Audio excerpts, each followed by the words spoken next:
जो कमियां हम लोगों को पहले दिन से महसूस हुई वो इस बाबत थी कि टेस्टिंग की फैसिलिटी बहुत ज्यादा कम है। एक टेस्टिंग सेंटर पूना से देश ने कोरोना के इस लड़ाई को चालू किया, आज 220 टेस्टिंग फैसिलिटी भी हमको कम पड़ रहे हैं। तो ये डे वन से ये समझ में आ रहा था कि जो प्रोटोकॉल गवर्नमेंट ऑफ इंडिया में अडॉप्ट किया है ये कंजर्वेटिव है। हम इंतजार कर रहे हैं कि परिस्थिति बनेगी और फिर हम स्टेप्स लेंगे, ये डे वन से दिखने लग गया था। इसीलिए हम लोगों ने कोशिश की कि थोड़ा आगे चल के भी अगर व्यवस्थाएं हम बना सकते हैं तो हम लोग बनाए, शायद उस बाबत हम लोग लकी रहे।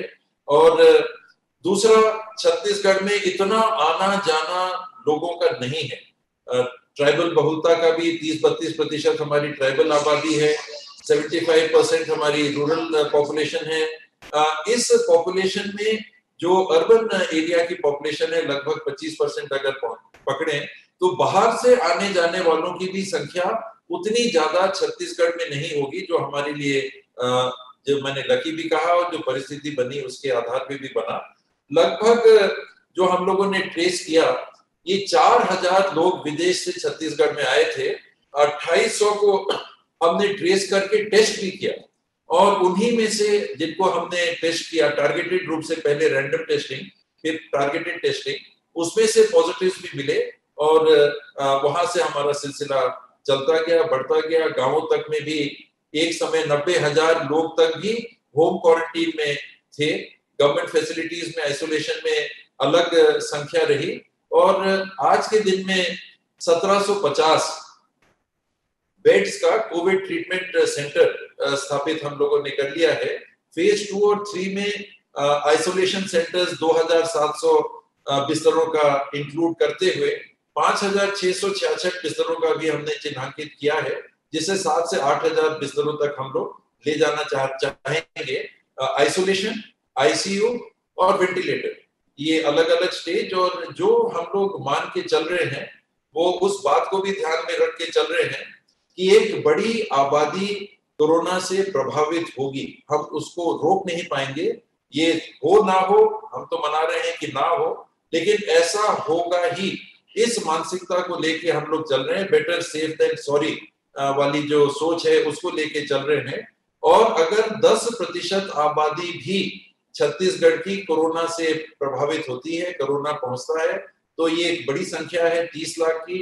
इसका विशेषज्ञ बताते हैं कि 80% लोग कभी अस्पतालों में भी नहीं जाएंगे, ये असिम्प्टोमेटिक रहेंगे, अपने से इम्यून सिस्टम इनका जो डेवलप्ड है वो कोरोना को परास्त कर देगा, हरा देगा, मार देगा कोरोना के वायरस को, और यही कैरियर्स के रूप में, अननोइंग कैरियर्स के रूप में, भोले कैरियर्स के रूप में संक्रमण के पात्र बनेंगे। और आगे जो विशेषज्ञों की बात है उसको लेके हम चल रहे हैं कि जो शेष 20% आबादी है जिनमें लक्षण दिख भी सकते हैं, इसमें 5% आबादी ये आईसीयू लेवल तक पहुंचेगी, आईसीयू लेवल की 50% आबादी वेंटिलेटर तक पहुंचेगी और वेंटिलेटर में पहुंचने वाले लोगों के 80% मोर्टेलिटी हो सकती है। इन बातों को ध्यान में रख के हम अंतिम वेंटिलेटर में मोर्टेलिटी की बात से लेके आइसोलेशन की व्यवस्था, क्वारंटीन की व्यवस्था और अन्य सामग्रियों की व्यवस्था करने की हम लोग कोशिश कर रहे हैं। ये ब्रॉडली ये हम लोगों ने रोड मैप बनाया हुआ है, प्लान बनाया हुआ है। और अभी तक जो 36 संक्रमित लोग आए हैं उसमें 26 डिस्चार्ज हो गए हैं, 10 हॉस्पिटल्स में हैं, इनका वायरल लोड कम बताया जा रहा है, तो अच्छी उम्मीद है कि ये 10 लोग भी डिस्चार्ज हो सकते हैं। 36 लोगों में से 27 लोग एक ही नगर पालिका के, कटघोरा है उसका नाम, कोरबा जिला है, इसमें प्रभावित पाए गए। और तो कोरोना से लड़ी जा रही जंग में छत्तीसगढ़ सरकार की जो रणनीति है उस पर अपडेट देते हुए स्वास्थ्य मंत्री नजर आए।